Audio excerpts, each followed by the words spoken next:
suite aux délibérations du baccalauréat de cette année, le nombre de mentions très bien est de 370. Et les meilleurs se présentent comme suit. 5e, Monsieur Bekoun Tchegoun Abiola Amour, Amen, série D, avec la moyenne de 17,95. Donc mention très bien. Il nous vient du collège catholique Saint-Augustin de Natitengo. 4e, Mademoiselle Hungbeji Wefa Brunadine Immaculée, série C, 18,18. Mention très bien. Elle nous vient du collège catholique Notre-Dame des Apôtres de Cotonou. 3e, Monsieur Assoba Ifede Cédric Romaric, série C, moyenne 18,22. Mention très bien. CG1 d'Assazoumen. 2e, Mademoiselle Egunwale Etinouke Raïchatou, série G2, moyenne 18,30. Mention très bien. Qui nous vient du CP Saint-Mathieu 1 Calavi. Et maintenant le premier, c'est Monsieur Morgan Josué Saint-Martin Junior, série C, avec 18,33, mention très bien. Il nous vient du collège catholique Sainte-Thérèse de l'Enfant Jésus, à Boumé-Calavi. Voici les notes du premier au bac. Morgan Josué Saint-Martin Junior de la série C. Ce garçon a eu en anglais 17 sur 20, en français 17 sur 20, en histoire et géographie 18 sur 20, en mathématiques 19 sur 20, en philosophie 15 sur 20, en physique, chimie et technologie 20 sur 20, en sciences de la vie et de la terre 17 sur 20. Je présente toutes mes félicitations aux lauréats et je dis merci aussi à nos ministres en charge de l'éducation, notamment à la ministre de l'Enseignement supérieur et au président de la République qui est le premier responsable de cet exploit. Je vous remercie. Les rideaux sont tombés ce vendredi 28 juillet 2023 à Cotonou sur la 10e Assemblée générale de la plateforme des régulateurs de l'audiovisuel des pays membres de l'UEMOA et de la Guinée. Pendant les 2 jours qu'ont duré les travaux, les participants ont passé en revue la vie de l'organisation et réfléchi sur les défis qui les attendent en tant que régulateurs face aux nouveaux médias et au contexte sécurité actuel dans la sous-région. Des recommandations ont été formulées à cet effet. À l'issue des travaux de cette importante rencontre, les participants ont formulé les recommandations suivantes. 1. Appeler les acteurs des médias à faire preuve de plus de professionnalisme dans le traitement des questions sécuritaires. 2. Inviter les forces de défense et de sécurité à respecter le principe de la liberté d'expression et d'information des professionnels des médias. 3. Sensibiliser les médias dans le cadre de la couverture des situations de tension ou d'insécurité. 4. Renforcer les capacités des professionnels des médias sur les questions d'insécurité. 5. Renforcer la capacité des forces de défense et de sécurité sur les questions relatives à la liberté de communication. Et enfin 6.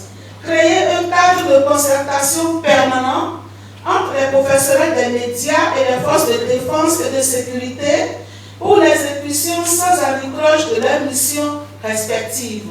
C'est le président de la RAC béninoise, Rémi Prosper Moretti, qui conduira pour les 2 prochaines années les rênes de la plateforme des régulateurs de l'audiovisuel des pays membres de l'UEMOA et de la Guinée. Il sera assisté par le président de la RAC togolaise, Telou Petalunani, désormais vice-président de la plateforme. Je félicite le nouveau vice-président pour sa brillante élection et le président sortant pour le travail louable et mémorable qu'il a abattu à la tête de la plateforme. Je suis heureux de lui emboîter le pas pour que notre plateforme garde le cap, redouble de dynamisme et rayonne davantage. C'est un pari que je ne peux remporter sans votre aide précieuse. Je compte donc beaucoup sur votre soutien et votre disponibilité habituelle.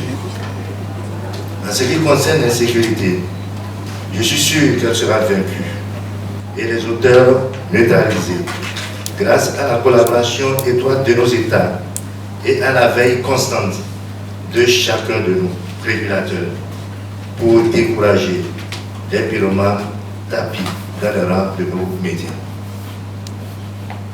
Très chers régulateurs, j'ose croire que votre séjour, bien que court, vous a permis de découvrir notre beau pays, le Bénin, et que vous repartirez sains et saufs chez vous avec de merveilleux souvenirs. Au terme de ces assises de Cotonou, les participants à cette 10e Assemblée générale de la plateforme des régulateurs de l'audiovisuel des pays membres de l'UEMOA et de la Guinée ont dit toute leur reconnaissance au peuple béninois pour son accueil chaleureux durant leur séjour. Nous participons à la 10e Assemblée générale de la plateforme des régulateurs de l'audiovisuel des pays membres de l'UEMOA et de la Guinée. Renouvelons notre profonde gratitude à son Excellence, M. Patrick Talon, président de la République du Bénin, pour son soutien et son accompagnement constant. 3. Saluons très fraternellement M. Rémi Prosper Moretti, président de la Haute Autorité de l'Audiovisuel et de la Communication, AC du Bénin, l'ensemble des membres du collège de la RAC, le personnel administratif et toutes les personnes qui ont contribué à la réussite totale de la 10e Assemblée générale de la plateforme. Félicitons M. Rémi Prosper Moretti et la RAC du Bénin pour la qualité du travail et la parfaite organisation de la 10e Assemblée générale. Les regards sont tournés vers la prochaine édition.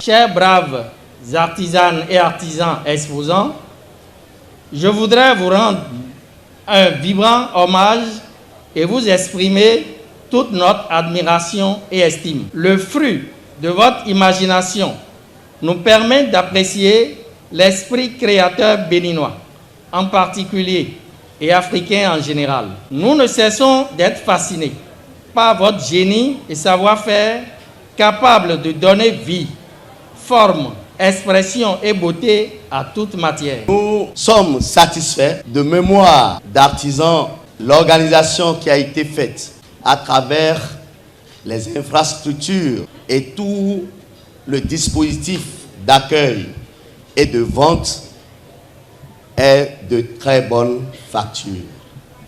De mémoire d'artisans, c'est inédit et c'est une première. Nous prenons solennellement un engagement ferme à être présent à tous les salons que vous organiserez dans les jours ou les années à venir. Au cours de cette édition du SNAB, il y a eu à côté des stands, donc une fois des produits et des œuvres de nos artisans, il y a également eu une fois des idées à travers 5 panels d'échanges et de discussions qui ont été soigneusement proposés. Je puis donc rassurer les uns et les autres de la disponibilité de l'engagement du gouvernement à accompagner le secteur de l'artisanat en vue d'assurer sa meilleure promotion, son développement et son émergence, afin de le positionner définitivement comme un véritable levier du développement socio-économique et un pourvoyeur, un créateur de richesses et d'emplois. Comme d'habitude, nous aurons les 7 composantes de l'armée, des forces de défense et de sécurité. Si je prends l'armée en général, il y a les 4 composantes, à savoir l'armée de terre, les forces aériennes, les forces navales et la garde nationale. Au niveau des forces de défense, nous avons les forces de sécurité, nous avons la police républicaine, la douane et l'administration des eaux, forêts et chasses. Donc ce sont les 7 forces qui vont défiler au cours du 1er août 2023. Donc par rapport à ce défilé, nous avons déjà commencé par faire des exercices au sein de chacune des forces. Donc bientôt nous allons commencer les exercices de cohésion au niveau de la place habituelle. Donc vous allez être informés de l'évolution des choses en son temps. Maintenant, par rapport aux innovations de cette année, nous avons toujours le même dispositif, c'est-à-dire la phase de défilé pédestre, la phase de défilé motorisé, y compris le défilé aérien. Parce que vous savez, nous avons acquis des hélicoptères. Donc ils vont survoler en son temps l'esplanade là où nous voulons faire le défilé. De façon générale, la gestion de la fluidité de la circulation dans les grandes villes, telles que la nôtre, Cotonou, a toujours été un défi. Et ça, je pense que ce défi, la police républicaine, à qui revient cette mission-là, s'attelle à relever le défi. Et je crois que, nonobstant le renforcement du parc automobile, parce que, chers amis, vous comprenez que ces dernières années, quoi qu'on dise, le parc automobile béninois s'est renforcé. Et la vitesse à laquelle ce parc s'est renforcé n'est pas forcément en adéquation avec peut-être les infrastructures disponibles, malgré les grands efforts fournis par les autorités pour améliorer l'existant et mettre à disposition de nouvelles infrastructures. Et donc, face à un parc automobile qui se renforce, il y a plus de véhicules sur nos axes. Et quand vous ajoutez à cela, et ça je veux être honnête, vous le constatez, malheureusement l'incivisme de nos populations, ce n'est pas toujours facile de le gérer. Vous avez dit que sur l'axe Kindonou, je crois, Kindonou-Calavi, depuis quelque temps, vous avez constaté qu'il y a un nouveau dispositif, un nouveau dispositif par rapport à la gestion de la fluidité. Vous comprenez, lorsque vous avez un défi qui est à multiples facettes, vous êtes, en tant que structure, institution responsable, vous testez beaucoup de stratégies afin de venir à bout du phénomène. Et si vous devez être honnête, chers amis journalistes, vous devez constater que quand même, depuis quelques années, la gestion de la circulation, si les populations restent disciplinées, le plus important, et ça je demande aux organes de presse d'en faire large diffusion, que les populations respectent les couloirs. Double fil, 3 fils, 4 fils, c'est ça qui crée les nuisances. Donc je souhaite que les forces de l'ordre, en l'occurrence la police républicaine, les agents de la police républicaine qui sont déployés sur le terrain de façon générale tous les jours dans la ville de Cotonou, je souhaite qu'il y ait un peu plus de civisme, un peu plus de respect des consignes. Et je crois que ça sera pour le bonheur de nous tous.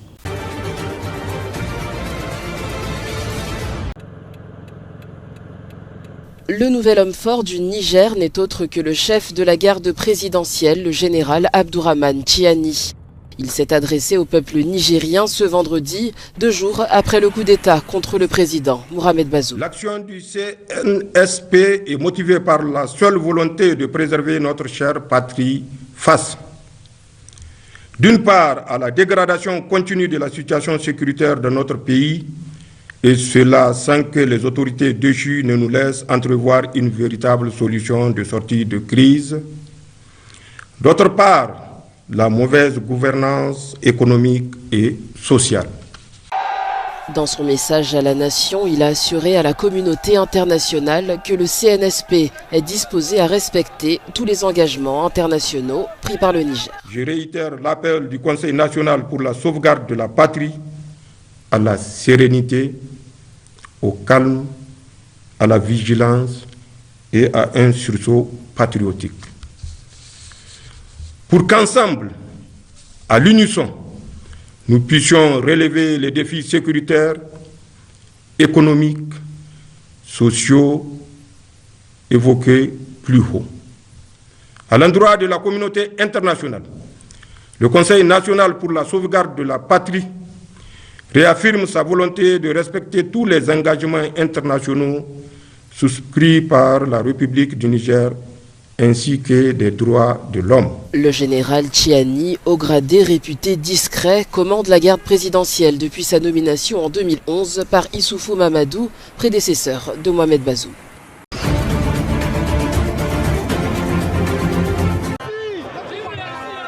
Ce dimanche, ils étaient des milliers à manifester en faveur du coup d'État devant l'ambassade de France à Niamey. Certains avec des messages anti-français. Paris a aussitôt réagi et menacé de répliquer de manière immédiate et intraitable à toute attaque contre ses ressortissants et ses intérêts au Niger, où vivent environ 500 à 600 Français. Je voudrais dire à l'Union européenne, à l'Union africaine et à la CEDEAO, ne vous mêlez pas de nos affaires. Réunis ce dimanche à Abuja, les dirigeants de la CEDEAO ont décidé de suspendre toute transaction commerciale et financière avec le Niger.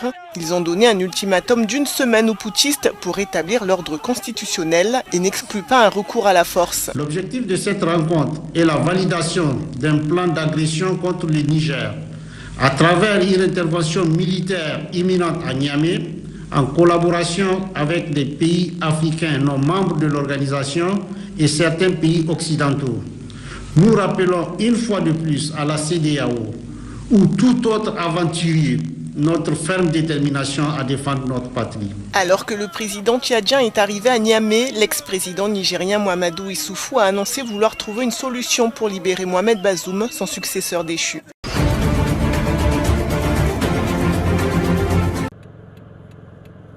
Quelques jours après le coup d'État au Niger, les habitants espèrent que ce changement permettra de lutter contre l'insécurité.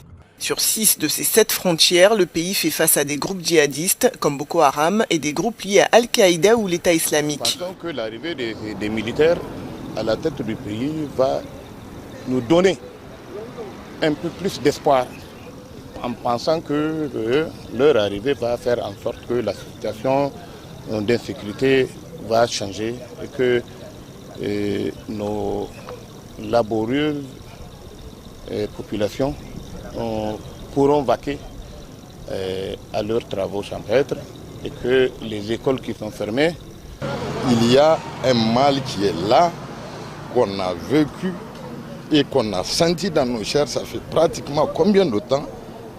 L'insécurité est en train de gagner du terrain. L'insécurité ne fait que gagner du terrain dans notre territoire.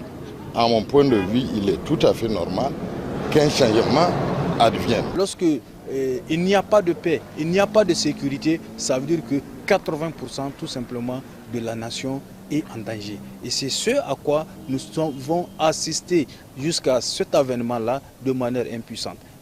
Dans sa lutte contre les djihadistes, le Niger est soutenu notamment par la France et les États-Unis qui ont des bases militaires dans le pays.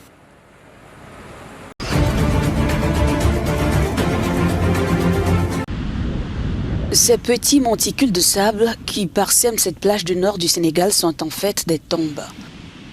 Les habitants de la petite ville de pêcheurs de Saint-Louis arrivent à les distinguer grâce à quelques indices.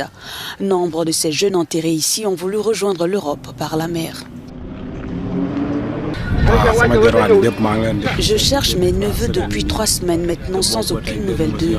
J'ai entendu le gouvernement dire qu'il y avait des corps récupérés sur le rivage et enterrés dans des tombes près de la plage.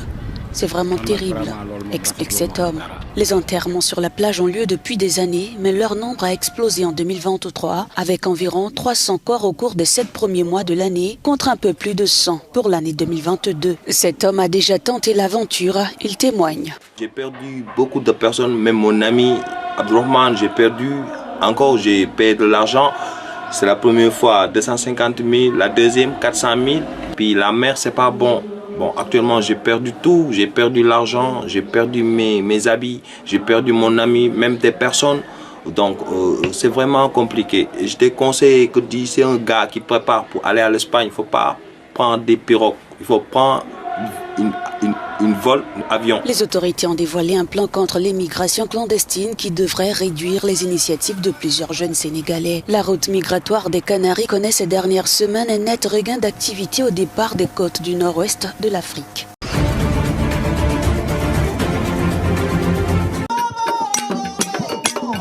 Des chants et danses pour célébrer l'histoire du continent au-delà des stigmates de la traite des esclaves. Des centaines de personnes se sont donné rendez-vous à Elmina, un des sites historiques du Ghana. C'était à la faveur du Panafest, le festival panafricain qui vise à réunir les communautés africaines du monde entier. L'idée du panafricanisme est encore une idée en cours de formulation, de manifestation et de maturité. Et cette idée de panafricanisme qui consiste à rassembler le peuple africain pour qu'il se prenne en charge mérite ses propres rituels et cérémonies qui symbolisent le rassemblement de tous les peuples d'Afrique.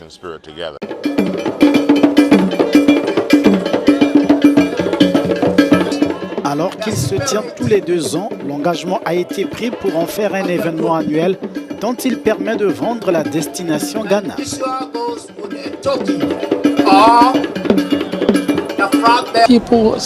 Les gens me demandent toujours comment va le Ghana parce que c'est la plaque tournante de tous ces trafics d'esclaves africains. Même s'ils ont été abolis, ils sont encore dans la mémoire des gens. Alors, ils veulent voir où ils ont eu lieu. Alors, il est temps pour eux de venir ici. Venir pour se souvenir des souffrances infligées aux victimes du commerce transatlantique et découvrir le caractère résilient du continent. Ce n'est pas seulement une question de souffrance, même si la souffrance demeure. Je pense que ce qui nous relie aujourd'hui, c'est la résistance. C'est ce que nous avons conservé. Parce que dans la culture brésilienne, il y a tellement de choses qui viennent d'Afrique et dont nous ne nous rendons compte qu'une fois que nous venons ici. Au nombre de ces éléments figure l'engagement en faveur de la liberté, de la justice et de l'égalité, mais aussi les progrès accomplis par le continent en dépit des défis auxquels il fait face.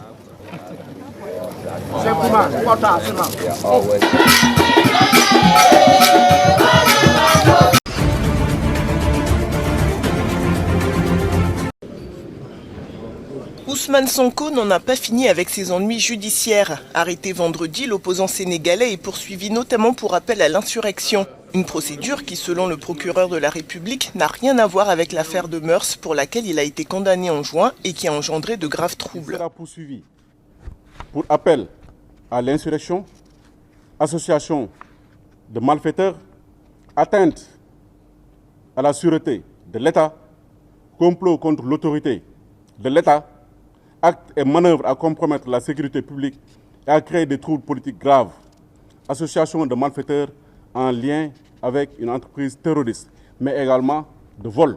Un vol que conteste Ousmane Sonko. Il accuse les forces de sécurité présentes devant son domicile de l'avoir filmé.